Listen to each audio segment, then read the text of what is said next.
أستغفر الله العظيم أستغفر الله العظيم أعوذ بالله من الشيطان الرجيم بسم الله الرحمن الرحيم اللهم صل على سيدنا محمد السلام عليكم ورحمة الله وبركاته الحمد لله القائل قل بفضل الله وبرحمته وبذلك فليفرحوا هو خير مما يجمعون صدق الله العظيم أشهد أن لا إله إلا الله وحده لا شريك له وأشهد أن محمدا عبده ورسوله سبحانك لا علم لنا إلا ما علمتنا إنك أنت العليم الحكيم قال رب اشرح لي صدري ويسر لي أمري واحلل عقدة من لساني يفقه قولي ولا حول ولا قوة إلا بالله العلي العظيم أما بعد. Yang dikasihi Tuan Pengerusi yang berusaha saf-saf kepimpinan, para ahli jawatan kuasa, muslimin, muslimat yang dirahmati Allah Subhanahu wa taala. Alhamdulillah, pertamanya bersyukur kita ke hadrat Allah Subhanahu wa taala, diberikan kita ruh, diberikan kita pinjaman yang seketika ini dapat kita bersama-sama pada pagi ini, dapat kita meluangkan masa untuk bersama-sama mendengar serba sedikit untuk santapan rohani kita, yang mana pada hari ini juga iaitu 22 Ramadan, kita telah menjalani ibadah kepada Allah Subhanahu wa taala dengan segala apa yang Allah Subhanahu wa taala anugerahkan kepada sekalian hamba-hambanya. Maka mudah-mudahan kita dapat memanfaatkan apa yang Allah Subhanahu wa taala berikan kepada kita. Maka apa yang disebutkan pada awal tadi, yang dibacakan pada awal tadi di dalam surah Yunus, qul fi fadlillah, katakanlah dengan kurniaan Allah Subhanahu wa taala dan rahmatnya. Wa bizalika falyafrahu, dengan itu hendaklah kamu bergembira. Maka apa yang dimaksudkan dengan kegembiraan ini, iaitu gembiranya bila mana hamba-hamba Allah Subhanahu wa taala, iaitu dapatnya mereka itu menjalani ibadah, dan dapatnya mereka itu iaitu datangnya bulan Ramadan. Datangnya bulan Ramadan iaitu kegembiraan bagi sekalian, iaitu umat Islam. Yang mana Nabi sallallahu alaihi wasallam begitu juga. Bila mana didatanginya bulan Ramadan, maka Rasulullah tidak mengabaikan dan Rasulullah memanfaatkan dengan sebaik-baiknya. Kerana apa? Kerana dilipat kali gandakan, iaitu ganjaran-ganjaran yang telah disediakan oleh Allah Subhanahu wa taala kepada hamba-hambanya. Maka tuan-tuan, muslimin muslimat yang dirahmati Allah Subhanahu wa taala, bila mana kita sebutkan iaitu tentang kegembiraan, maka dengan kegembiraan ini kita memanfaatkan dengan sebaik-baiknya, dan mana Allah Subhanahu wa taala memberikan peluang kepada hamba-hambanya untuk melakukan ibadah dengan sebanyak-banyaknya. Maka seperti mana yang kita ketahui bahawa di dalam bulan Ramadan inilah juga sebagai tarbiyah, iaitu sebagai madrasah, yang juga disebutkan sebagai universiti untuk iaitu umat Islam, iaitu melatih dirinya di dalam bulan Ramadan untuk dijadikan sebagai apa? Iaitu amal ibadah mereka itu untuk bukan saja di dalam bulan Ramadan, tetapi secara berterusan. Maka 4 unsur utama yang perlu kita ketahui di sini tuan-tuan, mudah-mudahan kita dapat menyemak diri kita dengan apa? Iaitu dengan apa yang akan disebutkan pada pagi ini, iaitu berkenaan tentang 4 unsur utama di dalam bulan Ramadan. Maka yang pertama sekali iaitu al-khauf, iaitu al-khaufu minal jalil, iaitu takut kita kepada Allah Subhanahu wa taala. Memang ramai di kalangan manusia mengatakan dia takut. Dia beriman, lalu ditanyakan apa? Lalu dia mengatakan, adakah kamu takut dengan Allah? Ya, takut. Tetapi masih lagi melakukan perkara-perkara kemungkaran. Sebab itu tuan-tuan muslimin muslimat yang dirahmati Allah, ada orang solat, dia masih lagi melakukan perkara kemungkaran. Sebab itu anak sebutkan bahawa ada orang yang berpuasa tetapi masih lagi melakukan perkara-perkara kemungkaran, iaitu tidak menjaga dirinya, hanya menjaga apa? Iaitu menahan daripada makan dan minum, tetapi tidak menahan daripada zahir dan batinnya. Sebab itu apa contohnya tuan-tuan yang boleh kita lihat bahawa apa? Ada kala di kalangan manusia ini bila mana mereka berpuasa tetap melakukan kemungkaran, mereka ini tetap iaitu menceritakan perihal keburukan orang lain. Jatuhlah.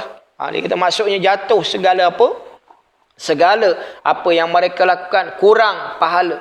Sedangkan Allah dah bagi 100% lebih daripada itu. Dilipat kali gandakan oleh Allah Subhanahu Wa Taala kepada hamba-hambanya. Seperti mana kalau contoh kita ini tuan-tuan membaca ayat-ayat suci Allah Subhanahu Wa Taala. Sebab itu dalam satu huruf tu Allah Subhanahu Wa Taala dah bagi 10 darjat. Lagilah di dalam bulan Ramadan ini Allah lebihkan lagi. Dilipat kali gandakan lagi kepada hamba-hambanya. Lagilah dari sudut kita bersedekah, wallahu a'lam. Maka tuan-tuan, sedekah tersebut betapa hebatnya, iaitu Allah Subhanahu Wa Taala. Sebab itu Allah kata puasa ini untuk aku dan hamba-hambaku. Yang mana iaitu untuk hamba-Ku yang mana mereka ini akan melakukan ibadah, memanfaatkan ibadah tersebut, amalan tersebut dengan sebaik-baiknya. Maka 10 malam terakhir ni tuan-tuan, ambil peluang-peluang yang mana Allah Subhanahu Wa Taala memberikan kita panjang umur. Mungkin ada di kalangan sahabat, mungkin ada di kalangan jiran tetangga ataupun kawan-kawan kita sendiri tuan-tuan yang tidak dapat merasai 10 malam yang terakhir, ataupun mereka itu tidak dapat merasai bulan Ramadan pada tahun ini.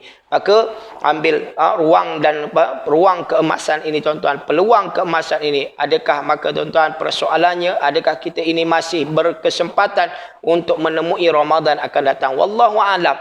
Sebab itu peluang-peluang untuk kita. Sebab itu Allah Subhanahu Wa Taala di dalam firman-Nya tuan-tuan, iaitu kita meyakini bahawa Allah ini sentiasa bersama-sama dengan kita. Di dalam suratul Hadid ayat yang keempat, a'udzubillahi minasyaitonirrajim. Ya'lamu ma yaliju fil ardi wa ma yakhruju minha wa ma yanzilu minas samai wa ma ya'ruju fiha wa huwa ma'akum aina ma kuntum wallahu bima ta'maluna basir. Sadaqallahul azim. Allah mengetahui apa yang ada di dalam bumi, apa yang keluar daripada bumi. Wa ma yanzilu minas sama, apa yang turun daripada langit. Wa huwa ma'akum aina ma kuntum. Di mana sahaja kamu berada, Allah bersama-sama dengan kamu. Wallahu bima ta'maluna basir. Allah itu maha melihat. Maka nak difokuskan di sini tuan-tuan, iaitu apa dia?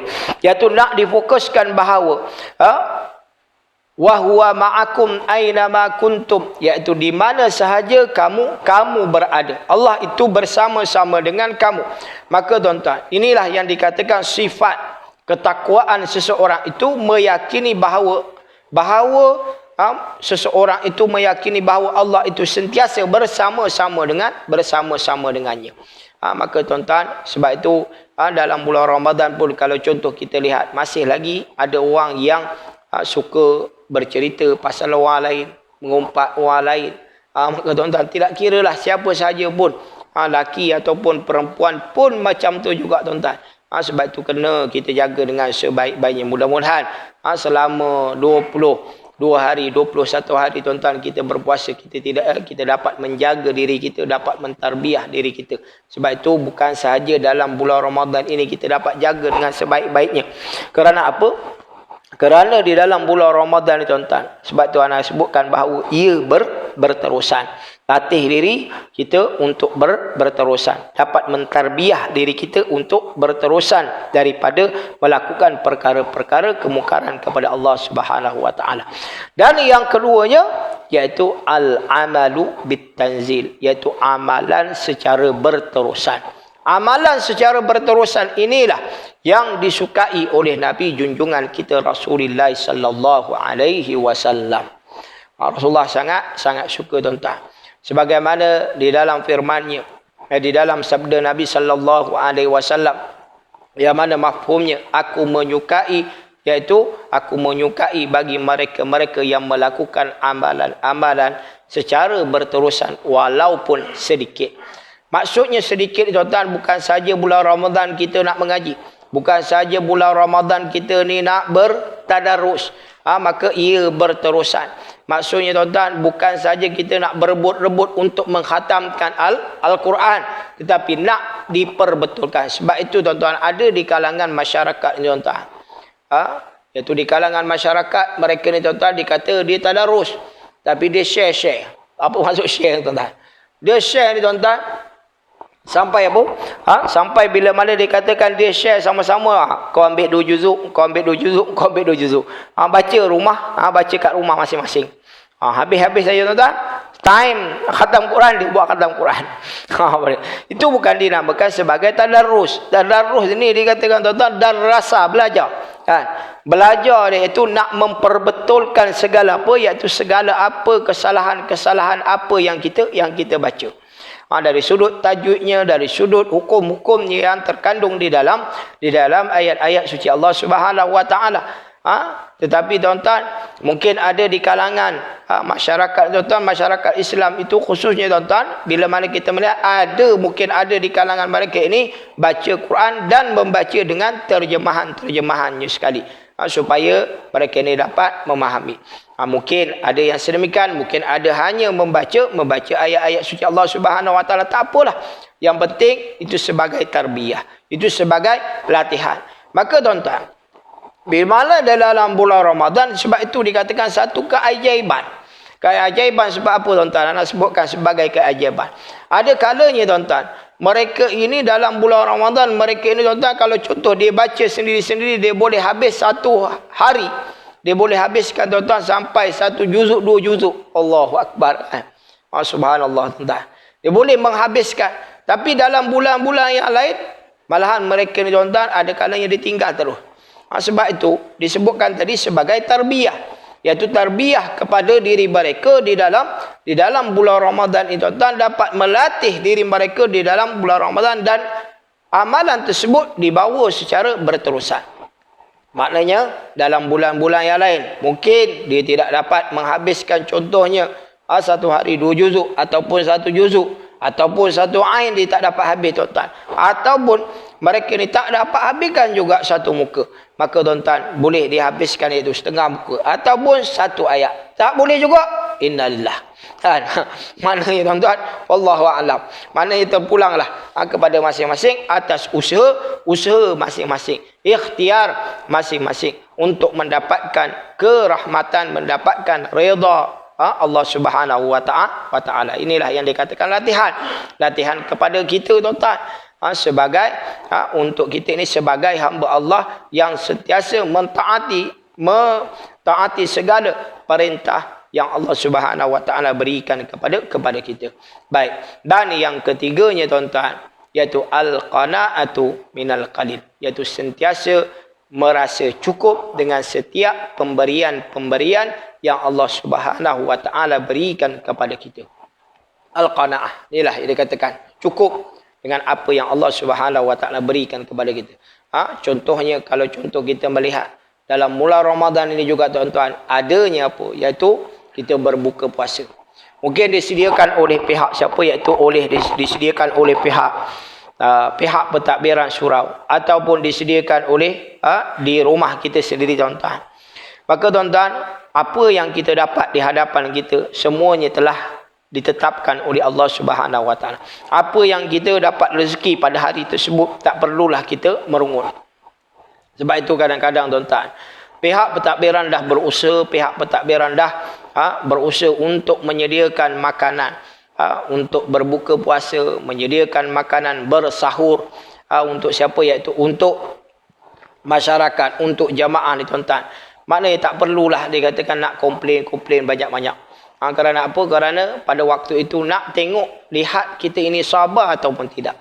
Nak bersabar dengan segala apa yang Allah Subhanahu Wa Taala telah tetapkan kepada kita. Sebab itu kalau contoh kita melihat di dalam satu hadis yang disebutkan, yang diwasiatkan oleh Nabi sallallahu alaihi wasallam kepada siapa? Abu Zar Al-Ghifari radhiyallahu an, yang bernama sebenarnya Jandab bin Janabah, yang mana meninggal pada tahun 32 Hijriah. yang mana diwasiatkan oleh Nabi sallallahu alaihi wasallam kepada Abu Zar ni tuan-tuan. Kerana apa Rasulullah mewasiatkan kepadanya? Kerana ia rapat dengan Nabi sallallahu alaihi wasallam dan iaitu Abu Zar Al-Ghifari ni tuan-tuan, seorang yang ramah, seorang yang sopan santun. Maka tuan-tuan, Rasulullah mewasiatkan kepadanya. Dia kata apa tuan-tuan? Rasulullah kata apa? Lihatlah orang yang berada di bawah, jangan lihat orang yang berada di atas. Maksudnya apa? Tengok berada orang yang berada di bawah kita ni tuan-tuan, menunjukkan kita ini ada rasa tawaduk. Ada rasa tawaduk terhadap diri, ada rasa rendah diri terhadap diri kita tuan-tuan. Kerana apa? Kerana apa yang kita dapat nikmat pada hari itu, mungkin orang yang berada di bawah kita masih dikatakan tuan-tuan lagilah dah susah. Mungkin dia tak dapat makan nasi, mungkin dia tak dapat makan lebih sedap daripada kita. Maka tuan-tuan, orang yang berada di atas, kita tak boleh nak lihat orang yang berada di atas.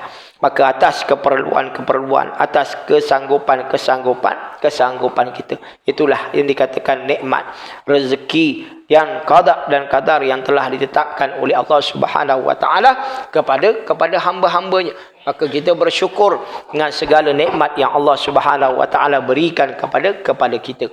Ini dikatakan tuan-tuan, maka bersyukur. Sebab itu dikatakan oleh siapa? Seperti mana di dalam firman Allah Subhanahu wa taala disebutkan, la in syakartum la azidannakum. Maka barang siapa yang bersyukur, maka Allah Subhanahu wa taala akan menambahkan kepadanya tambahan. Inilah yang dikatakan tambahan yang diberikan oleh Allah. Sebab itu tak perlu kita nak komen, tak perlu kita nak komplain. Sabar, makan. Time makan. Time dikatakan tuan-tuan, time kita buat ibadah tuan-tuan. Alhamdulillah. Semuanya itu direzekikan oleh Allah Subhanahu wa taala kepada hamba-hambanya. Ini tak kadang-kadang dapat makanan, kenapa dia banyak aku sikit? Kenapa dia pekat aku tak pekat? Nampak tuan-tuan? Komplain je kan. Kerja je. Allahu akbar. Sedangkan perkara-perkara sedemikian tuan-tuan, tak perlu kita nak dibesar-besarkan. Kerana kita memang dah rezeki kita sedemikian tuan-tuan. Maka tuan-tuan, itu kita dengan Allah Subhanahu wa taala. Bagaimana pula kita ini berterima kasih dengan di kalangan sesama, maknanya tuan-tuan, sesama manusia, ataupun kita dengan isteri kita yang paling hampir dengan kita tuan-tuan. Mungkin 10 malam yang terakhir ni tuan-tuan, mungkin yang dikatakan bahawa iaitu mungkin dikatakan bahawa pihak pentadbiran surau sudah menyediakan makanan sahur. Tapi kalau contoh sebelum 10 malam yang terakhir tuan-tuan, siapa yang menyediakan makanan sahur untuk kita tuan-tuan? Isteri kita yang sanggup bangun malam-malam tuan-tuan, sanggup bangun. Ada kala mereka ni bangun pukul 3.30, ada kalanya mereka tu bangun pukul 3 pagi tuan-tuan. Sanggup bangun untuk memasakkan makanan sahur juadah, bersahur tuan-tuan, kepada si suami, kepada anak-anaknya tuan-tuan. Agak-agak kalau contoh diserahkan kepada suami tuan-tuan, sanggup tak kita bangun? Dia kata kiam. Tak apalah. Dikatakan tuan-tuan, tak apalah kalau contoh kita kata apa tuan-tuan, kita bangun kiam. Mungkin kita buat iaitu amal ibadah, masak, Allahu a'lam.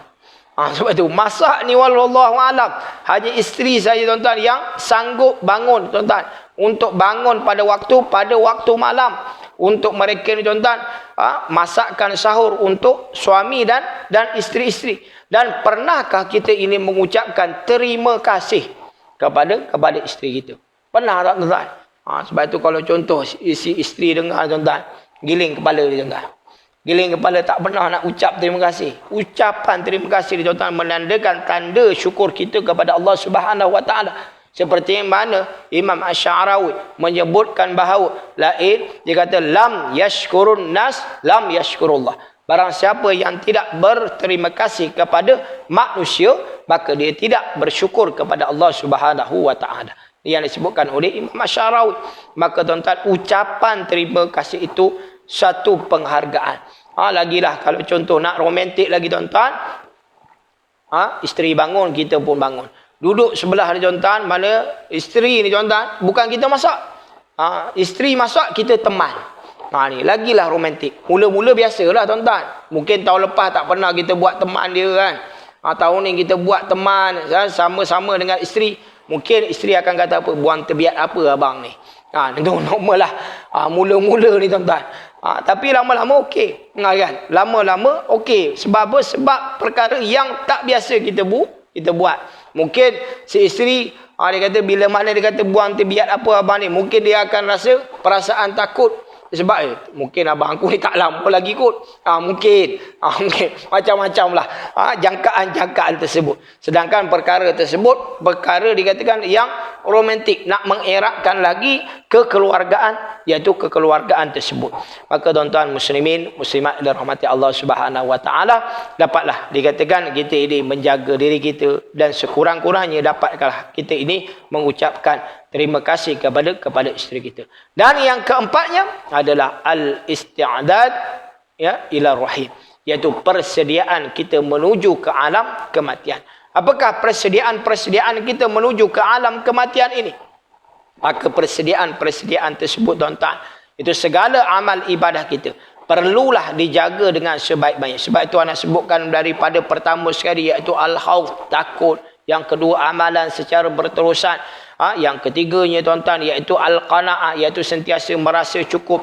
Dan yang keempat sekarang ni adalah al-isti'adad, iaitu persediaan kita menghadapi, iaitu alam kematian. Adakah amal ibadah kita ini mencukupi untuk kita melayakkan kita ke syurga Allah Subhanahu Wa Taala? Sebab itu tuan-tuan pun bangun malam untuk sama-sama melakukan ibadah, untuk melakukan qiyamul lail. Alhamdulillah kan, dengan izin Allah Subhanahu Wa Taala. Dan kita minta dengan Allah Subhanahu Wa Taala, iaitu syurga Firdaus. Minta kepada Allah Subhanahu Wa Taala, moga-moga Allah Subhanahu Wa Taala memakbulkan akan doa-doa kita ni tuan-tuan. Dan janganlah ada sifat dendam terhadap diri kita ni tuan-tuan kepada orang-orang lain. Ataupun kita ni tuan-tuan ada yang bersangka buruk terhadap orang lain tuan-tuan. Semuanya tuan-tuan, yang paling penting tuan-tuan, bila mana kita ini tuan-tuan memaafkan akan orang lain, kesalahan orang lain terhadap diri kita, moga-moga Allah mengampuni segala dosa-dosa kita. Dan mudah-mudahan juga di kalangan manusia itu, sekiranya kita ada melakukan kesalahan, mereka ni akan mudah untuk mengampunkan, iaitu segala dosa-dosa kita, insya-Allah tuan-tuan. Inilah yang dikatakan al-isti'adadu ila rahil, iaitu persediaan kita menuju ke alam kematian. Walaupun kita katakan bahawa setiap apa yang kita lakukan ini tuan-tuan, amal ibadah kita bukanlah satu jaminan untuk kita ke syurga Allah Subhanahu Wa Taala. Jaminannya adalah rahmat daripada Allah Subhanahu Wa Taala. Moga-moga sebab itu tuan-tuan, kita kena berusaha, kena berikhtiar. Mudah-mudahan Allah Subhanahu Wa Taala merahmati dengan segala apa yang kita minta dengan Allah Subhanahu Wa Taala. Sebab itu kita sentiasa berdoa, memohon keampunan. Kita minta dengan Allah Subhanahu Wa Taala, iaitu syurga kepada Allah Subhanahu Wa Taala. Sebab itu Rasulullah pun sendiri tuan-tuan menjadikan kita ni tuan-tuan supaya dikatakan menyarankan kepada sekalian, iaitu umatnya, untuk sentiasa meminta syurga Firdaus, syurga yang paling tertinggi sekali. Maka kalau contoh kita fikir-fikir tuan-tuan, kita fikir-fikirkan, adakah kita ini layak? Tak layak tuan-tuan. Tak layak untuk kita ini untuk mendapatkan syurga tersebut. Tetapi sekiranya Allah memberikan peluang kepada kita tuan-tuan, apalah dikatakan tuan-tuan, peluang untuk kita ni tuan-tuan bersama-sama dengan Nabi junjungan kita Rasulullah sallallahu alaihi wasallam. Maka sebab itulah muslimin muslimat dirahmati Allah, pohonlah dengan sebanyak-banyaknya. Lagi-lagilah 10 malam yang terakhir ni tuan-tuan, ambil peluang, ambil ruang yang Allah Subhanahu Wa Taala berikan kepada kita tuan-tuan. Ada kalanya tuan-tuan kita ni tak terbangun contohnya. Sebab itu anak katakan bahawa kalau contoh kita tak terbangun contohnya tuan-tuan, tetapi jangan sampai kita ini tertinggal, iaitu solat sunat tarawih. Ini tak terbalik tuan-tuan. Orang sekarang tuan-tuan tak kira lah 10 malam yang terawal tuan-tuan, mereka ni alhamdulillah berebut-rebut. Sehinggakan apa? Sehinggakan pihak pentadbiran, lepas ni kita kena besarkan surau. Ni kan, lepas ni kita kena besarkan surau sampai keluar tuan-tuan. Lagi-lagilah rumah ni kan Pansaburi, Allahu Akbar, sampai keluar, sampai tutup tuan-tuan. Tak sampai 7 malam. Tak sampai 6 malam pun tuan-tuan. Tengok-tengok dah lengang balik. Tak tahu dia rebut pasal apa. Wallahu a'lam. Memanglah dia dikatakan satu kegembiraan. Gembira kepada di kalangan umat Islam tuan-tuan. Nak melakukan ibadah solat tersebut. Walaupun dikatakan sebagai sunat. Sunat. Iaitu sunat. Solat sunat tarawih ni tuan-tuan. Dia berebut-rebut 10 malam. 10 bukan 10 malam terakhir. Tapi 10 malam terawal dia rebut. Dia tidak mengambil peluang 10 malam yang terakhir. Sebab itu tuan-tuan, di dalam firman Allah Subhanahu wa taala, seperti mana yang tuan-tuan muslimin muslimat yang dirahmati Allah Subhanahu wa taala mengetahui dalam ayat tersebut, syahrul ramadan allazi unzila fihi alquran hudal linnas wa bayyinatin minal huda wal furqan. Sadaqallahul azim. Iaitu diwajibkan ke atas kamu untuk berpuasa iaitu pada bulan Ramadan. Iaitu di dalam bulan Ramadan tersebut iaitu diturunkan iaitu Al-Quran.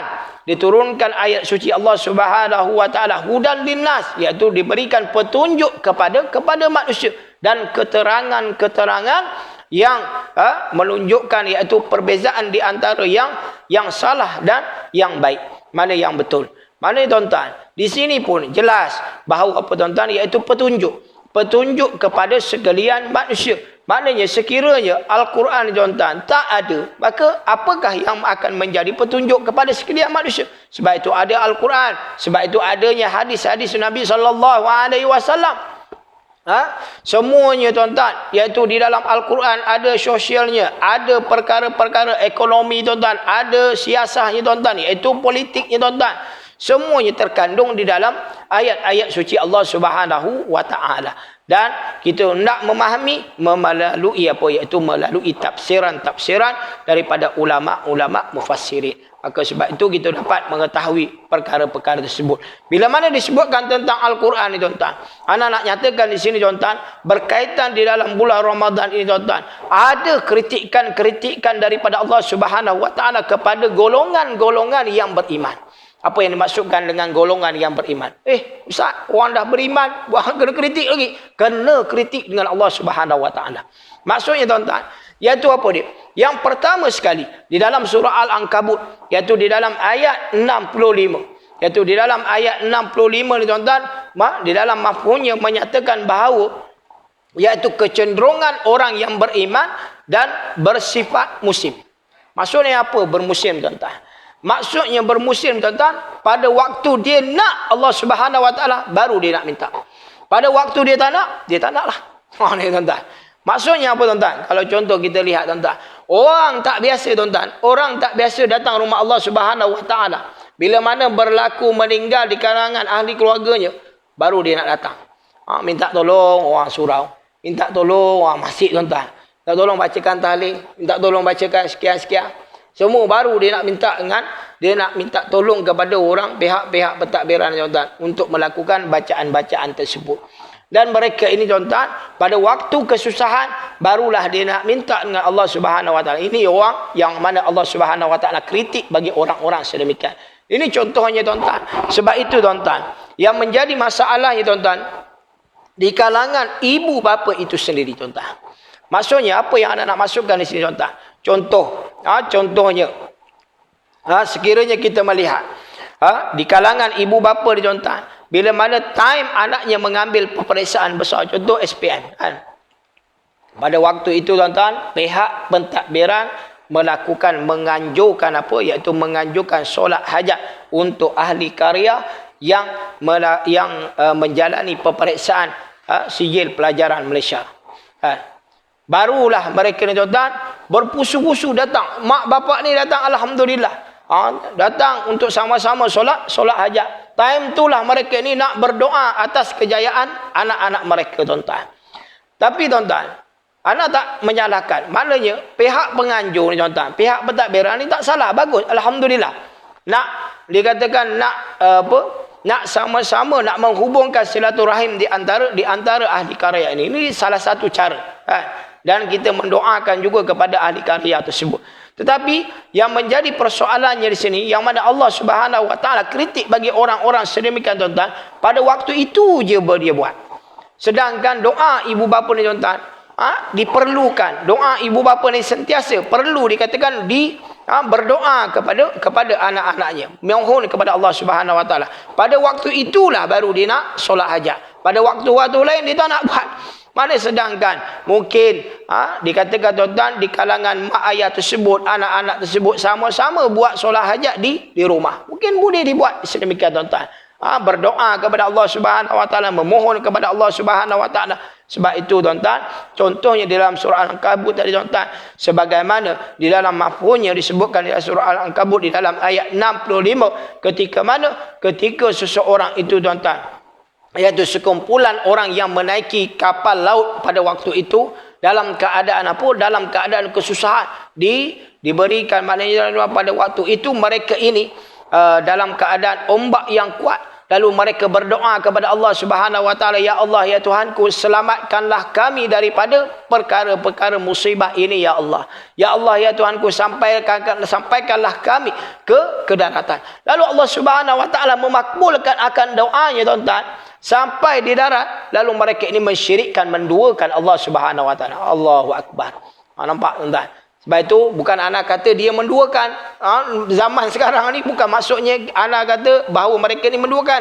Tapi mereka, iaitu pada waktu dia nak, baru dia nak minta Allah Subhanahu Wa Taala.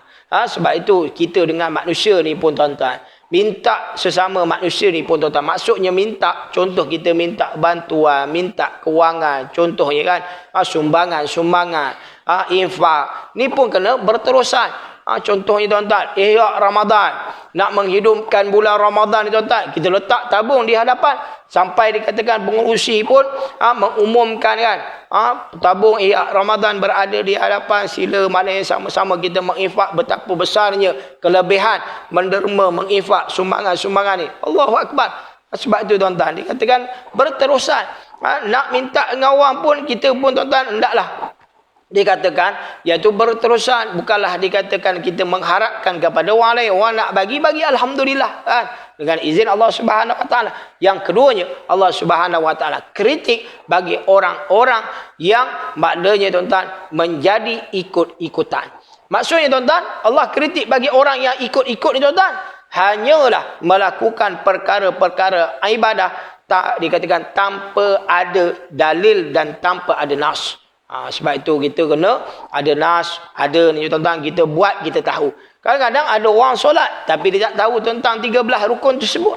Maka wajiblah kepada mereka ini untuk belajar, bukanlah sebagai ikut-ikutan. Allah kata apa? Seperti mana? Iaitu seperti siapa? Iaitu Allah kata orang itu seperti orang yang menyembah berhala.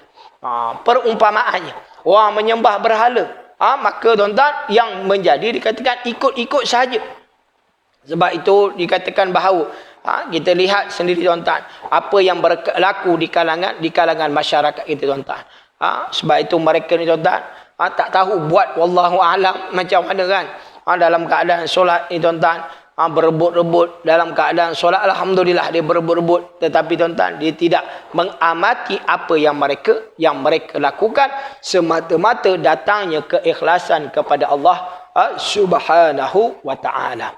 Maka sebab itulah kalau contoh kita melihat bagaimana kisah Nabi sallallahu alaihi wasallam, kisah Rasulullah sallallahu alaihi wasallam itu sendiri tuan-tuan, bagaimana mereka ini, bagaimana baginda mengajak di kalangan ahli keluarganya, kaum kerabatnya untuk beriman kepada Allah Subhanahu Wa Taala. Mereka tak nak beriman. Kerana apa? Kerana mereka itu adalah mereka lebih percaya akan ajaran nenek moyang mereka. Sebab itu tuan-tuan, kita kalau contohnya kita tuan-tuan ikut, iaitu contohnya petua orang tua-tua, gitu. Petua orang tua-tua tak salah selagi mana ia tidak melanggar syariat. Tidak salah. Mungkin ada sebab apa mereka itu melakukan, contohnya dikatakan petua-petua orang tua yang boleh kita ikuti dengan sebaik-baiknya. Ada kalanya mereka itu mengajar kita tentang sunnah kan, mengikut sunnah Nabi sallallahu alaihi wasallam. Sebab itu tuan-tuan, ada kalanya kita ni tuan-tuan makan kurma tuan-tuan, macam mana cara-cara makan kurma yang sebaik-baiknya. Kalau tuan-tuan makan kurma macam mana tuan-tuan? Makan buah kurma. Makan je lah Ustaz. Macam mana kata makan buah kurma ni tuan-tuan? Dia makan buah kurma. Kopek dulu ke? Kan? Ada cara-cara tu lah. Dia masuk terus. Itulah yang sebaik-baiknya. Khasiat. Khasiat tuan-tuan. Bukan anak kata telan dengan biji. Masuk ni tuan-tuan. Kita kemam-kemam. Keluarkan bijinya. Itu khasiat dalam apa? Khasiat dalam biji tersebut tuan-tuan. Pada dulu anak ingat lagi tuan-tuan. Allahu Akbar. Sampai kita tengok orang Arab tuan-tuan makan-makan. Apalah bengong sangat. Kita cakap itu kan. Rupa-rupanya biji yang berada dalam, dikatakan dalam buah kurma tersebut adalah khasiat. Kalau contohnya tuan-tuan kita ragu-ragu, contoh ragu-ragu, takut ada ulat Ustaz. Dia kata kupek dulu. Buka dulu sikit tengok ada ulat tak ada. Barulah masuk dalam terus. Masuk dalam mulut terus. Jangan telan biji dia. Keluarkan tuan-tuan. Itu dia kata khasiat. Khasiat yang sebenar-benarnya. Yang sebenarnya, yang sebaik-baiknya dilakukan oleh Nabi junjungan kita Rasulullah sallallahu alaihi wasallam. Maka keluarkan tuan-tuan. Ini khasiat. Sebab itu dikatakan khasiat tersebut. Baik. Maka tuan-tuan, jangan kita maknanya tuan-tuan, boleh kita lakukan sedemikian, mudah-mudahan kita pun mendapat, iaitu mengamalkan apa yang telah dilakukan oleh Nabi sallallahu alaihi wasallam. Dan kritikan Allah Subhanahu wa taala kepada golongan-golongan yang beriman tuan-tuan hanya dari sudut apa? Allah kata apa? Mereka ini hanya luaran saja tetapi tidak masuk di dalam lubuk hati mereka. Ini berlaku ketika mana sekumpulan Arab Badui bertemu dengan Nabi sallallahu alaihi wasallam, lalu dia mengatakan kepada Rasulullah, ya Rasulullah, kami ini sudah beriman. Lalu dikatakan bahawa Rasulullah kata apa? Kamu belum beriman. Lalu turunlah wahyu kepada Nabi sallallahu alaihi wasallam, katakan kepada mereka, kamu semua belum beriman. Maksudnya apa? Iaitu belum masuk di dalam lubuk hati kamu keimanan tersebut, tetapi hanya di luaran sahaja. Sebab itu bukan mudah untuk seseorang itu tuan-tuan untuk mengamati, untuk menghayati, iaitu di dalam bulan Ramadan tersebut dengan sebaik-baiknya. Bukanlah kita ini menahan daripada makan dan minum sahaja, tetapi sebenarnya untuk kita mentarbiah diri kita dengan sebaik-baiknya tuan-tuan. Dan yang keempatnya, Allah kritik bagi golongan-golongan yang beriman, tetapi mereka ini tuan-tuan hanya mengetahui tentang Al-Quran, hanya mengetahui tentang hadis-hadis Nabi sallallahu alaihi wasallam, tetapi ia tidak mengamalkan apa yang ia tahu. Ini jadi salah. Maka tuan-tuan, kita belajar, kita amalkan apa yang kita dengari tuan-tuan, apa yang kita fahami tuan-tuan. Sebab itu dakwah ni tuan-tuan luas. Untuk kita tuan-tuan melakukan perkara-perkara yang kita amalkan, dan mudah-mudahan kita dapat sampaikan. Sebab itu tuan-tuan, sampaikan iaitu apa yang kita ketahui tuan-tuan. Ini dikatakan sebagai salah satu dakwah kita tuan-tuan. Bila mana kita menyampaikan, contoh pada pagi ini kita kata ada kuliah subuh kita bagi tahu orang tu, walaupun orang tu dah sentiasa datang ke rumah Allah Subhanahu wa taala, datang ke surau Wangsa Melawati ni tuan-tuan, dia datang sentiasa berjamaah. Ada kalanya tuan-tuan di kalangan rakan-rakan kita sendiri tuan-tuan, nak tunjuk baiklah tu. Mana tuan-tuan, bukanlah masalah nak tunjuk baik, kita nak ingatkan. Mana ini dikatakan salah satu dakwah. Dan bila mana contohnya tuan-tuan, kita pada pagi ini kita dapat ilmu tersebut dan kita sebarkan. Maksudnya kita sampaikan kepada orang lain. Tak kiralah contohnya dikatakan ada dalam YouTube, kita dapat sama-sama kita sampaikan kepada sahabat-sahabat, kepada sahabat-sahabat lain, jiran tetangga kita, ataupun dikatakan ahli keluarga kita tuan-tuan. Maka tuan-tuan, itu salah satu dakwah kita tuan-tuan. Maknanya inilah yang dikatakan ilmu secara berterusan. Maksudnya ilmu secara berkembang dan ilmu tersebut secara berterusan. Bukan sahaja anak yang dapat, tuan-tuan pun muslimin muslimat akan dapat bersama-sama. Maksudnya tuan-tuan, bersama-sama mengembangkan, dan sekiranya ditakdirkan oleh Allah Subhanahu wa taala meninggal, tuan-tuan pun dapat sama-sama. Itulah yang dikatakan ilmu yang berterusan, ilmu yang bermanfaat kepada kesemuanya tuan-tuan. Baik, tuan-tuan muslimin, muslimat yang dirahmati Allah Subhanahu wa taala, maka tuan-tuan, itulah yang disebutkan pada pagi ini tuan-tuan. Mudah-mudahan kita ini tuan-tuan dapat menjaga diri kita, yang mana anak sebutkan 4 unsur tadi tuan-tuan. Kita dapat jaga diri kita dengan sebaik-baiknya. Kita belum habis lagi tuan-tuan. Belum habis lagi, masih lagi kita pada 22 hari pada hari ini tuan-tuan. Alhamdulillah, dengan izin Allah Subhanahu wa taala dapat kita meneruskan perjuangan kita. Inilah yang dikatakan perjuangan. Kerana apa perjuangan? Kerana dalam bulan Ramadan ini memerlukan kepada kesabaran. Bila mana disebutkan tentang kesabaran tuan-tuan, yang mana kalau contoh kita melihat bagaimana Nabi sallallahu alaihi wasallam, di situnya ada nostalgia. Nostalgia Nabi sallallahu alaihi wasallam dalam Fathul Mekah, dalam peperangan Badar. Maknanya tuan-tuan, itu adalah perjuangan. Serupa macam kita, perjuangan kita ini menentang iaitu hawa nafsu kita ni tuan-tuan. Nak menjaga hawa nafsu kita dengan sebaik-baiknya, nak menjaga dari sudut zahir dan batin kita ni tuan-tuan muslimin muslimat dirahmati Allah Subhanahu wa taala. Bila mana kita dapat menjaga diri kita tuan-tuan, dan kita dapat mengamalkan apa yang kita lakukan di dalam bulan Ramadan ini secara berterusan, ini menunjukkan tentang apa?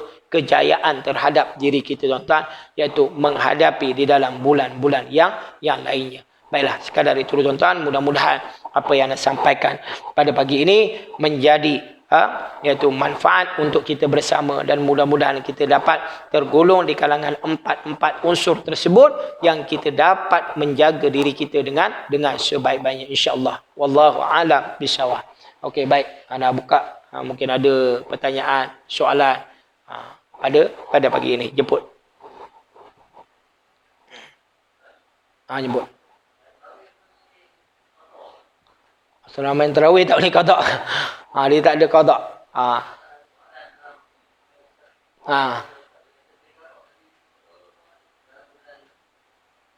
Bulan tahun depan. Tahun depan.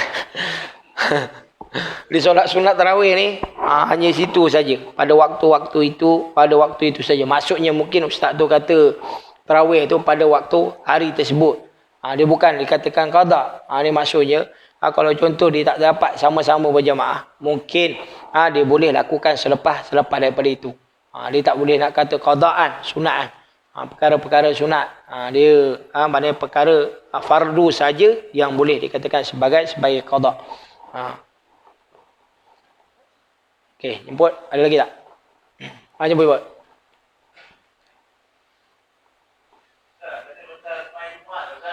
Solat Jumaat. Dulu kalau kita tengok dekat TV ada live solat Jumaat daripada Masjid Negara, sebelum katil mimbar tu, Bilal ada membaca berkata, menyebut mengingatkan kita semua. Sebab kita solat Jumaat ramai yang buat benda lain, dia tak dengar katil berkhutbah. Leka. Handphone dan sebagainya. So adalah bagus peringatan diberikan. Soalan saya ialah, kenapa sekarang tak ada peringatan terlibat? Di bersih-bersih dulu, selalu bersih-bersih pun ada mengingatkan. Bila mengingatkan pada orang ramai, bila kadang-kadang itu kita nanti kita baca khutbah, sekarang tak ada. Mungkin ada satu lepas pun ada, tak masalah. Soalnya kenapa tak dibuat supaya lebih bagus? Sebab orang tak dia orang konsentrate pada ini. Itu satu. Soalan kedua ialah, bila mengatakan ianya pekerjaan lahor, minta Ustaz explain apa maksud lahor tu, Ustaz. Okey, baik. Terima kasih. Okey, berkenaan tentang peringatan, peringatan tersebut sebenarnya dia ada tempat-tempat yang buat, ada tempat-tempat yang tak buat, sebab mungkin dikatakan situasi zaman sekarang ni, atas sebab dikatakan maka sebab dikatakan di kalangan jemaah ni ada yang dikata memakan masa dari sudut, contohnya kan, kalau di Johor ni masih di keseluruhan kebanyakannya masih lagi menyebutkan tentang hadis tersebut sebagai peringatan. Maka itu dan tidak dikatakan disunatkan dan juga tidak diwajibkan untuk kita ni menyebut tentang hadis tersebut. Tetapi kalau contoh ada kesempatan boleh dilakukan sedemikian. Tak apa, sebagai peringatan. Ini peringatan yang baik. Kalau contoh nak buat. Ini terpulanglah kepada masing-masing. Sebab itu kadang-kadang sebab dengan hadis tersebut orang lain mengerungut. Lambat ni masa ni. Sebab nak kerja kan. Kadang ni masa-masa. Sebab itu imam pun dia kata mengambil peranan. Peranan apa? Peranan nak tengok nak baca surah panjang ke waktu cuti ni, ataupun dia kata hari Jumaat dia orang bekerja. Nak kena jaga juga keadaan makmum tersebut. Mereka ni bekerja ataupun tidak. Okey, baik. Itu yang pertama. Baik, maka berkenaan tentang hadis tersebut terpulang pada pendapatnya adalah terpulang kepada masing-masing pihak pentadbiran nak buat. Ataupun ada kalanya kalau contoh di Johor ni tuan-tuan, anak tak nafikan disebut hadis sekali dengan makna. Jadi panjanglah itu. Tu masa-masa, tapi alhamdulillah sekarang ni zaman apa? Zaman dia kata ramai dia kata di kalangan anak-anak muda yang jadi imam. Dulu Allahu Akbar. Yang jenis veteran-veteran kadang-kadang sampai tak dengar pun ada. Dia kata bacaan khutbah tersebut. Sebagai dia kata sebab itu peranan sebenarnya bukan sahaja dalam hadis tersebut. Kadang-kadang pada waktu khutbah pun dia boleh peringatkan kepada sekalian jamaah. Contoh dia kata apa? Jangan tidur. Contohnya kan. Jangan tidur, jangan leka. Boleh disebutkan dalam khutbah tersebut supaya peringatan, mana secara ringkas saja. Tak perlulah dia kata secara panjang. Tapi kalau contoh pihak pentadbiran kata, pengerusi kata buat hadis tersebut, Bilal kena bacalah. Dia maksudnya tuan-tuan kenalah peringatkan kepada kalian sekalian jemaah tersebut. Baik. Dan sebut perkataan iaitu lara tadi. Iaitu lara maksud dia sia-sia. Perkara yang sia-sia. Maknanya yang tidak membawa manfaat kepada kita sendiri. Ini perkara-perkara yang lara menyebabkan tak ada apa-apa, kosong. Sebab tu ana pernah sebutkan bahawa jangan sampai perkara tersebut menjadi contohnya amal ibadah kita ini menjadi sia-sia. Maksudnya menjadi lara. Amal ibadah disebabkan apa? Disebabkan amal perbuatan kita yang kita dah usaha buat. Tetapi disebabkan amal perbuatan yang melakukan perkara-perkara contohnya tadi iaitu mengupat. Bagus-bagus dapat ganjaran, bagus-bagus dilipat kali gandakan oleh Allah Subhanahu Wa Taala, tapi tiba-tiba amalan kita ni jadi kurang. Dengan sebab apa? Dengan sebab perkara yang lara tadi. Okey, baik. Okey, selesai. Alhamdulillah. Kita jumpa Pak. Nak elaborate sikit yang maksud sia-sia tu. Saya cuba dapat sia-sia tu adalah maknanya fardu Jumaat dia tu jadi sia-sia. Oh, fardu. Ataupun sia-sia tu sia-sia. Kita dulu tahun Nabi tu dia main batu fikir kan. Yang sia-sia katanya. Tapi yang sebenarnya ialah adakah main batu tu sia-sia ketika khatib baca Jumaat dan bila khatib tidak Jumaat masa lain dia bukan jadi sia-sia. Ataupun sia-sia bermaksud maknanya sia-sia lah fardu Jumaat dia sebab dia tidak konsentrate pada khatib. Ya, betul. Betul. Okey. Maksud sia-sia betul lah. Okey, maksud sia-sia tu sia-sia segala fardu Jumaatnya. Sia-sia fardu Jumaat apa yang dia lakukan sedap dia tidak memfokuskan kepada rukun tersebut. Tu dia kata khutbah ni adalah rukun. Perlu dijaga, sebab tu dijaga dengan sebaik-baiknya apa yang ia lakukan ketika mendengar khutbah tersebut. Ni baik. Okey, jemput Pak. Okey.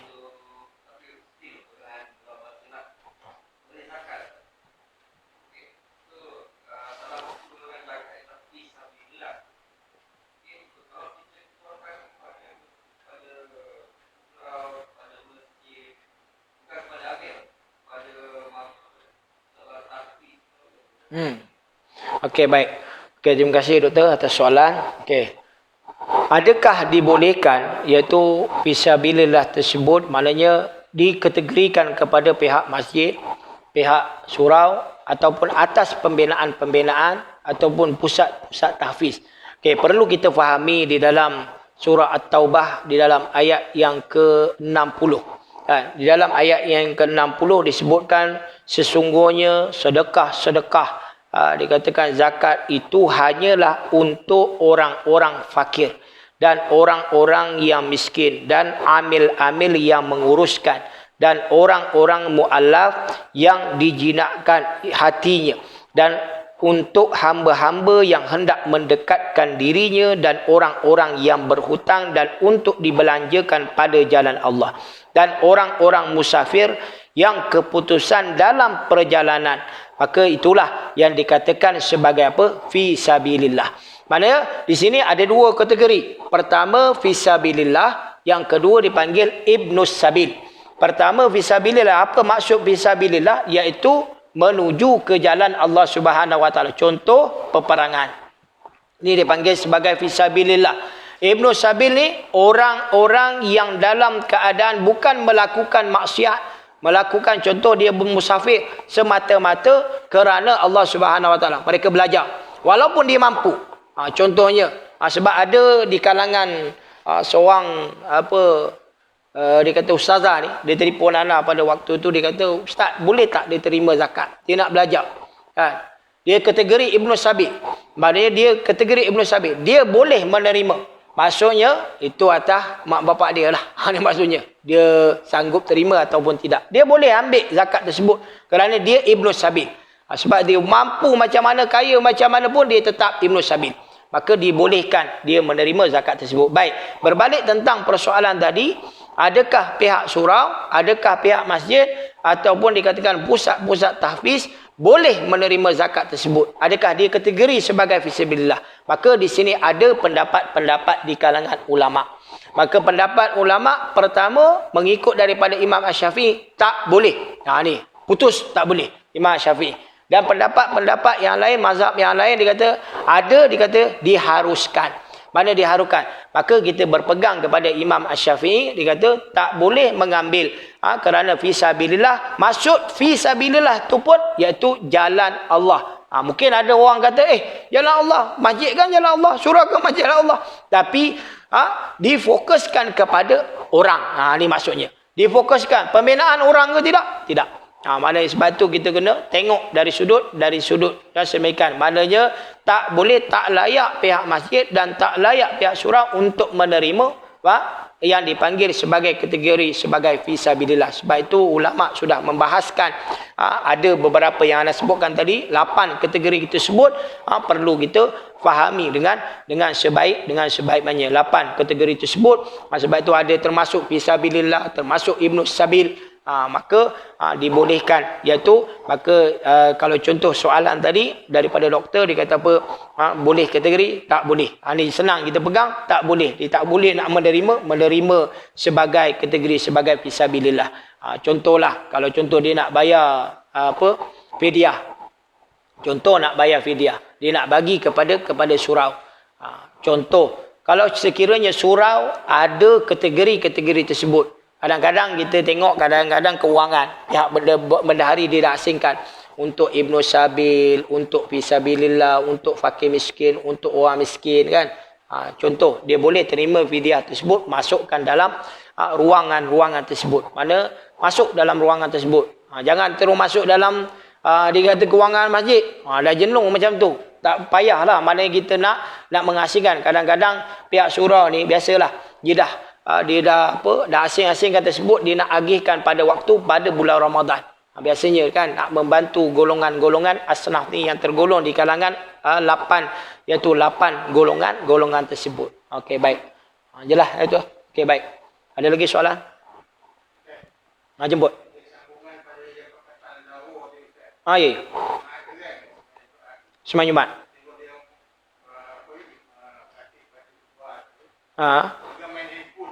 Dia main. Okey.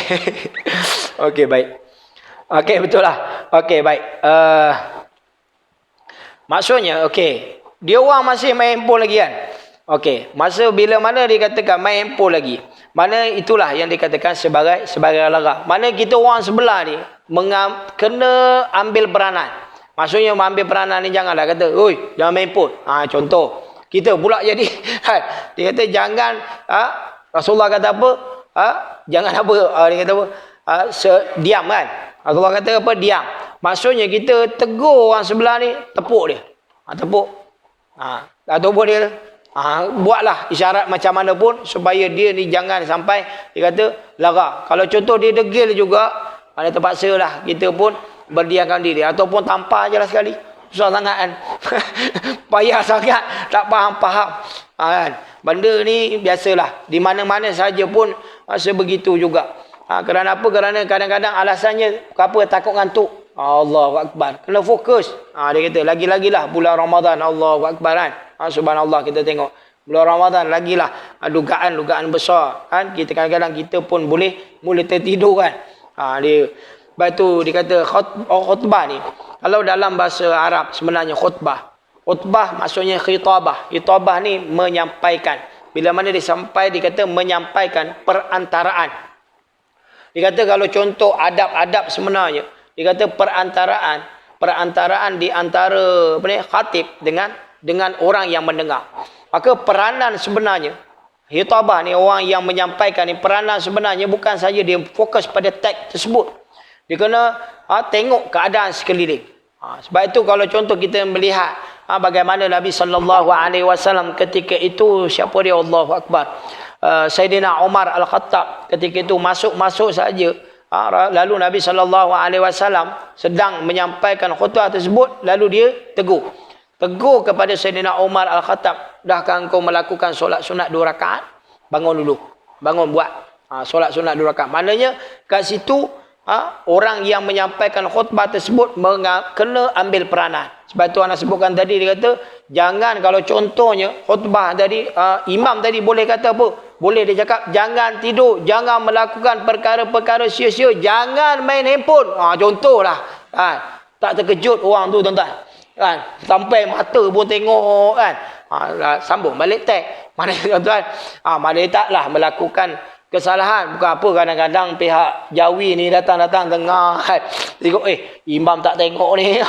Biasalah. Mana-mana pun kita mengikut peraturan-peraturan. Tapi boleh diselit-selitkan. Ada kita boleh selit-selitkan supaya mereka ini mendapat manfaat. Supaya kita ni dapat tegur seseorang itu. Maknanya tegur pun secara umum, bukan kita tegur direct pada dia kan. Ni kalau Rasulullah ditegur direct pada orang tersebut, maksudnya tuan-tuan, perkara yang boleh nasihat secara berterusan, maknanya secara ramai. Tu ada perkara-perkara yang boleh. Sebab itu kata nasihat ni ada boleh dinasihat di antara face to face, ada nasihat di antara apa? Di antara dikatakan secara umum. Sebab itu boleh dilakukan sedemikian. Baik. Okey. Halas? Boleh? Tak ada apa. Okey, jemput.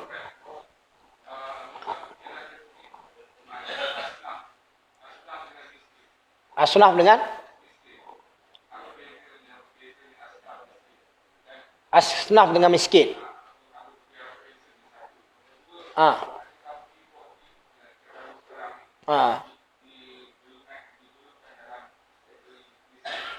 Okey, baik. Okey, terima kasih atas soalan. Okey, asnaf. Okey, berkenaan asnaf dengan apa, fakir tadi. Fakir miskin. Okey, asnaf ni ia samalah, dikatakan termasuk.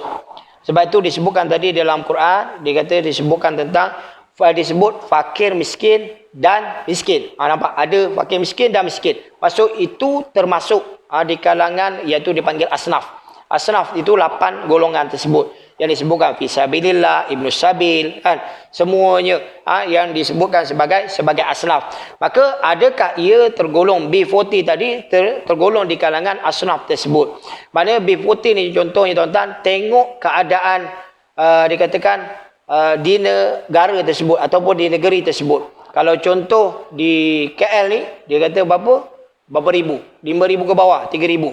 Dia termasuklah. Maknanya kalau contoh 3,000 ke bawah, dia termasuk di kalangan asnaf tersebut. Maknanya dia boleh diberikan. Kalau contoh tengok mewah, ya tak payahlah. Tengok kan. Memanglah kita memanglah kalau ikut dari sudut kan kemampuan, tapi kita cari lagi orang yang lebih memerlukan. Kita kena cari betul-betul orang yang lebih memerlukan tersebut. Sebab itu kadang-kadang ada orang yang zakat pendapatan mereka kan. Dia kadang-kadang disalu kepada orang-orang yang memerlukan, maksudnya dari sudut Ibnu Sabil. Dia lihat orang tu Ibnu Sabil, dia tengok, dia tahu kategori ahli keluarganya macam mana, dia selidik betul-betul, barulah diberikan Ibnu Sabil tersebut. Fisabilillah, diselidik satu persatu. Sebab itu kadang-kadang kebiasaannya pihak pentadbiran lah, pihak surau dia lebih kenal kan, ahli karya dia macam mana, dia lebih tahu. Sebab tu kita pun kena tanya kan. Kalau contoh bab-bab zakat ni pun tengok, selidik, ikut kepada pihak jawi, macam mana kita nak tahu bagaimana keadaan seseorang itu, adakah dia layak ataupun tidak. Tapi kalau sudut B40 ni sebenarnya dah memang dah tergolong di kalangan asnaf tersebut. Tapi kalau contoh bagi zakat pun tengok, mewah semacam, lagi lebih daripada kita. Allahu Akbar. Tengoklah keadaan. Itulah bergantung kepada kita lah. Dia katakan, maksudnya keyakinan kita kan, dia boleh ataupun tidak. Tapi kalau dari sudut dah layak tu, memang layak lah. Okey, baik. Okey, ada apa lagi? Jemput. Witir. Ya.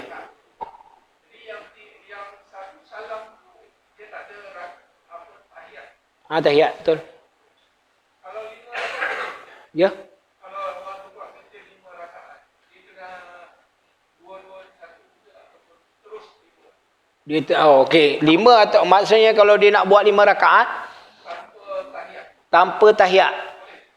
Okey, baik. Dia solat witir ni sebenarnya solat yang ganjil. Okey, bila sebut solat yang ganjil ni, maksudnya dia boleh buat maknanya 2 salam ataupun 1 salam tadi. Maknanya terpulanglah kepada seseorang itu. Maknanya kalau berjamaah ni biasanya kita memang dah buat 3 rakaat. 2 salam kan. 3 rakaat 2 salam tersebut. Kalau contoh dia nak buat sendiri-sendiri, dia nak buat sekaligus atau pulang kepada masing-masing. Nak buat, pulanglah. Maknanya contoh yang paling penting ganjil.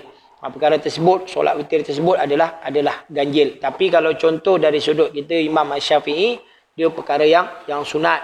Tapi kalau contoh Imam Hanafi, wajib bagi mereka untuk melakukan solat sunat witir tersebut. Sebab tu kadang-kadang Rohingya ataupun kadang-kadang Bangla ni kita nampak kan, mereka ni tuan-tuan, dia solat witir tersebut selepas daripada solat ba'diyah, mereka dia akan buat. Dia akan buatlah pada pandangan mereka lah. Baik. Itu dari sudut solat witir tersebut. Okey, baik. Ada lagi? Cuba.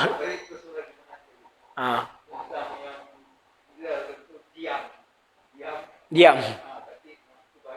Ada pendapat mereka sampai ke tahap yang saya bertanding atau mungkin mendahului. Itu pun salah. Ada benar, itu maksudnya terus kita diam saja, kita tak boleh. Macam saya sambil bila imam berkata berkhutbah, saya berfikirlah dengan tasbih saya sendirian. Itu pun tak boleh. Ya. Betul. Betul. Maknanya zikir kita pun, maknanya contoh ya, dia tak boleh, maknanya kita mengganggu. Maksudnya mengganggu akan fokus kita. Maksudnya fokus kita kepada khutbah tadi. Ya. Maknanya dari sudut tasbih tersebut. Sebab ada perkara ni pernah berlaku, dia katakan di kalangan ada tuan guru duduk sebelah, dia kata apa? Jangan. Letak. Dia kata letak. Mana contoh kita pegang tasbih kan? Tak. Dia kata jangan. Maknanya tengok fokus. Sebab kita kadang-kadang kita leka. Kita pegang tasbih pun ataupun kita tengah zikir kan. Kadang-kadang kita ni leka kan, subhanallah ataupun ya Allah. Kita tak fokus pada apa yang disampaikan oleh pihak khutbah tadi. Mana yang khatib tadi. Mana kita kena fokus dari sudut itu dikatakan diam. Maknanya berjaga-jaga. Kita dari sudut rukun kita. Rukun kita mendengar khutbah tersebut. Okey. Baik. Jumpa yuk. Salam.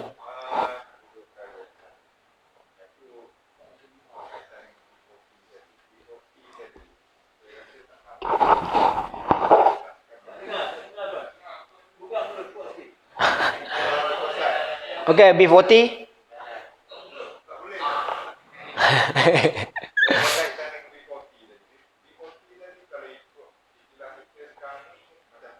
Ha. Saya rasa kalau ikut agama tu lain sikit. Kalau mana fakir, kalau saya faham fakir, maknanya dia kaya fakir makan pagi, mana dari pendapatan dari apa tu, pendapatan pagi cukup untuk bagi alam untuk mana. Tapi kalau di roti kita ni memang Ha, betul. ada lori ada kadang-kadang. Lepas tu kaitan dengan solat sunat. Solat sunat dia kata masna-masna, dua-dua. Tapi ada Nabi buat 4 kali. Tetapi cara 4. Kalau 3 dia tahu tak sama dengan maghrib, maknanya tak ada tahiyat. Tak ada tahiyat. Maksudnya Nabi pernah buat yang 4 sekali. 4 sekali. Solat Solat tak salah saya salah tahajud. solat tahajud. Itu orang tak pastilah solat tahajud. Kalau solat tasbih ada. Ha. Tuan Imam tahu?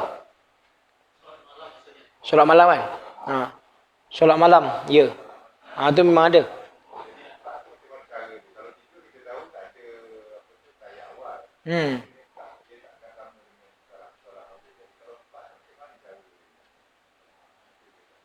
Okey, baik. Okey, soalan pertama tentang B40 tadi kan.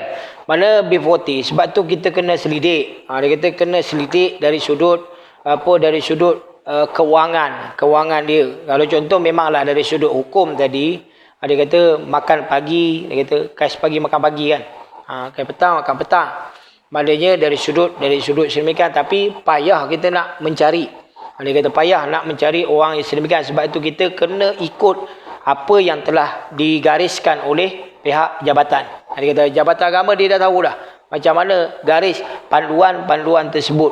Sebab itu dia kata panduan tersebut mengikut panduan bagaimana dikatakan B40 ni adakah dia kategori yang sepatutnya dapat tergolong di kalangan fisabilillah, ataupun dikata ataupun tergolong di kalangan asnaf tadi kan, 8 golongan tersebut. Adakah dia tergolong ataupun tidak. Maknanya janganlah kita pandai-pandai kita nak bagi terus.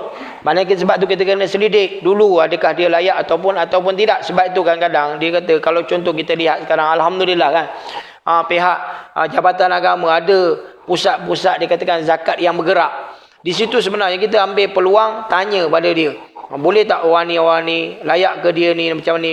Maknanya kita pun dia akan selidik dari sudut pendapatan dia, bukan di sudut dia kata okey orang ni okey boleh bagi tak. Maknanya dia akan selidik dari sudut pendapatan apa yang dia dapati. Sebab kalau contoh nak cari 100% mereka ni kais pagi makan pagi, wallahu alam ada ataupun tidak. Mungkin ada di ceruk-ceruk kan. Mungkin ada belah-belah orang-orang asli ke sana, ada mungkin ada. Tapi ya kita ni mana dalam keadaan situasi sekarang wallahu alam mudah untuk cari ataupun tidak. Okey, baik. Yang keduanya tadi soalan iaitu 4 rakaat secara mana berterusan. Itu mungkin dikatakan solat qiyamul lail kan pada waktu malam. Sebab tu dia katakan waktu malam dia kata secara berterusan tanpa contoh 4 rakaat nak buat secara berterusan. Yang dilakukan yang disebutkan tadi iaitu dilakukan oleh Nabi SAW. Yang anda faham itu solat iaitu solat secara berterusan 4 rakaat itu biasa berlaku pada solat tasbih kan. Solat tasbih dia buat 4 rakaat sekaligus. Solat tahajud wallahu alam mana pun tak pasti. Tak boleh nak bagi jawapan lah. Solat tasbih, solat tasbih yang pastinya iaitu solat tasbih secara berterusan tanpa ada salam 2 rakaat salam. Tapi biasa kita buat 2 kan. Boleh juga kita nak buat tapi tak dapatlah dikatakan pahala sunat tersebut. Sunat 2/3 malam adalah 2 rakaat salam. 2 rakaat salam. Tapi biasa waktu siang yang dipanggil sebagai 4 rakaat sekaligus. Dia kata sekaligus boleh kita lakukan solat tasbih tersebut. Sebab tu sebenarnya bila buat 2 rakaat ni kita bangun tidur, kita rehat sebenarnya. Tasbih lagi lah. Lutut menggigil tu. Kalau tak biasa buat. Lutut menggigil lagi lah. Yang duduk belakang. Allahu Akbar. Itu menggigil. Mungkin tuan-tuan buat malam tadi kan. Alhamdulillah kan. Okey, baik. Okey. Ada apa lagi? Tak ada. Okey, jumpa.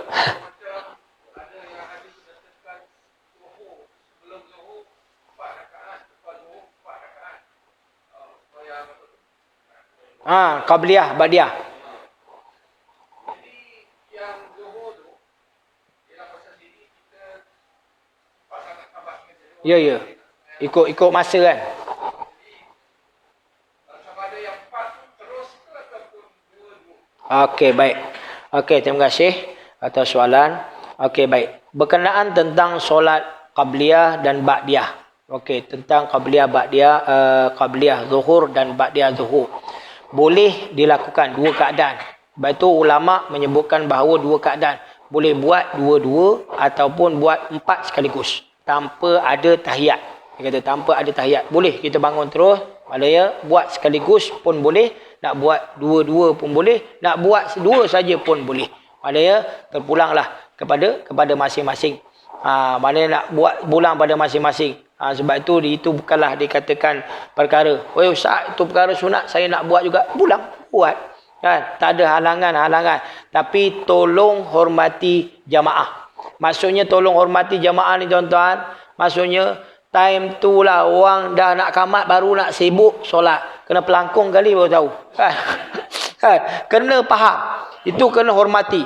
Dia kata jamaah tersebut. Sebab itu dari sudut, dikatakan dari sudut hukum dia, kita kena dahulukan majoriti. Mana yang ramai. Ni kadang-kadang masuk-masuk, orang dah tengok dah masa tu. Kalau contoh seminit, mungkin sempat lagi kan. Ini tinggal beberapa saat je, dia sibuk solat pula. Dah Bilal kena kabut. Aku nak kamat ke tak? Lah, pengurusi kata apa? Ganggu. Kamat lah. Ikut je lah kan. Maknanya hormat. Nanti dia pula yang sibuk komplain kan. Komplain apa dia kata? Apalah pihak pentadbiran ni. Tak tengok ke orang tengah solat. Dia sendiri tak fikir dia tengah buat apa. Kan? Salahkan orang lain pula. Maknanya kena faham. Dari sudut majoriti dan dari sudut hukum berjamaah tersebut. Maknanya menghormati di antara satu sama lain. Itu dia katakan. Maknanya kita pun selaku hamba Allah Subhanahu Wa Taala ni kan, ada kita sama-samalah ta'awun, iaitu membantu di antara satu sama lain. Okey, baik. Okey, jom jemput.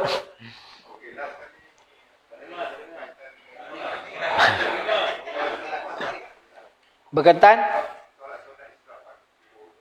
Ya.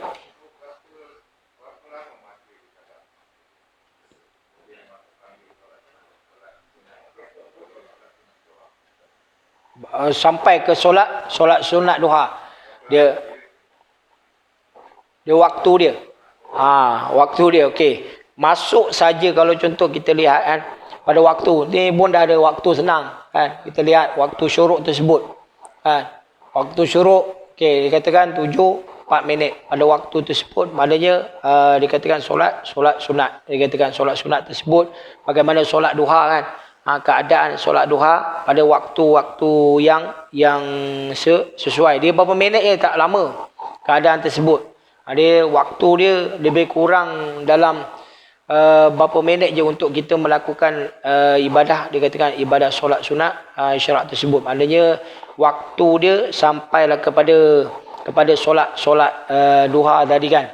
Dia waktu-waktu, sebab tu kita kena pun tahu tentang perkara sunat, solat yang diharamkan kan. Pada waktu solat sunat yang diharamkan, kena tahu waktu yang telah ditetapkan tadi. Mana itu solat yang diharamkan, kemudian kita tahu waktu dia yang masuk waktu saja, iaitu waktu solat sunat isyraq tadi kan. Maknanya waktu duha kepada waktu solat duha tersebut. Maknanya dia waktu dia memang tak panjang lah. Nak ditetapkan tu kadang-kadang dia berubah-ubah pada jam tersebut kan. Kita pun susah nak tahu kan payah tersebut kan. Okey, baik. Imam boleh nak sambung. Jemput kalau nak sambung. Okey, tak ada apa dah. Boleh tutup Okey, alhamdulillah, terima kasih atas soalan-soalan. Banyak soalan hari ni. Dia makin semangat pula bulan Ramadan. Biro dakwah kata 30 minit je. Ana beritahu dengan pengerusi. Pengerusi kata, dia diam tu maksudnya okey lah tu. On. Tak. Dia macam tu tak boleh tak. Tak ada sarapan Okey. Baik, wallahu a'lam bishawab. Okey, terima kasih atas soalan-soalan. Terima kasih banyak-banyak. Dan selamat menyambut bulan Ramadan dan selamat kullu am wa antum bi khair, kullu antum tayyibun. Moga-moga kita ini tergolong di kalangan ahli orang yang bertakwa insyaallah. A'udzubillahi minasyaitonir rajim. Bismillahirrahmanirrahim. Alhamdulillahirabbil alamin hamdan hamidin hamdan syakirin hamdan yuwafi ni'mahu wa yukafi'u mazidah. Ya rabbana lakal hamdu kama yanbaghi li jalali wajhikal karim wa 'azimi sultanik. Allahumma faqqih fid din wa 'allim ta'wil. Allahumma rabbi zidna ilma warzuqna fahma. Allahumma inna نسألك من خير ما سألك منه نبيك محمد صلى الله عليه وسلم ونعوذ بك من شر ما استعاذ منه نبيك محمد صلى الله عليه وسلم وأنت المستعان وعليك البلاغ ولا حول ولا قوة إلا بالله العلي العظيم. Ya Allah, kami memohon daripada sisimu ya Allah segala kebaikan yang pernah dipohon oleh Nabi Muhammad sallallahu alaihi wasallam, dan aku memohon perlindungan daripadamu segala keburukan yang pernah dipohon lindung oleh Nabi Muhammad sallallahu alaihi wasallam. Engkaulah yang maha penolong dan engkaulah yang maha penentu segala-galanya. Rabbana atina fid dunya hasanah wa fil akhirati hasanah wa qina adzabannar. Wa sallallahu ala sayyidina Muhammadin nabiyil ummiyin wa ala alihi wa sahbihi wa baraka wa sallam. Walhamdulillahi rabbil alamin. Assalamu alaikum warahmatullahi wabarakatuh.